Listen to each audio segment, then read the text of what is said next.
તમે શું કહેવા માંગો છો? દેશનો રાજા કોણ અત્યારે? પ્રધાનમંત્રી દેશનો રાજા કહેવાય. એની જવાબદારી આવે કે પ્રજાનું સંરક્ષણ કરવાની, જરૂરિયાતો પૂરી પાડવાની જવાબદારી રાજાની હોય. શું જવાબદારી પૂરી પાડી?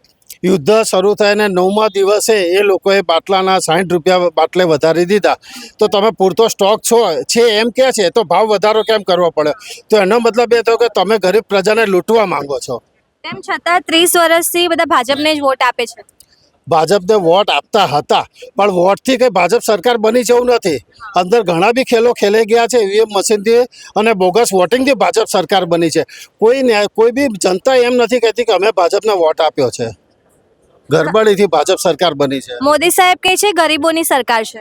ગરીબોની સરકાર છે તો આ ઝૂંપડાઓ તોડવાની કેમ જરૂર પડે છે? હમણાં થલતેજનો એક પ્રોબ્લેમ આવ્યો કે ત્યાં 225 કરોડની જમીન ખાલી એ લોકોએ નર્સરી હાઈટેક કરવા માટે વગર ભાડે આપી દીધી.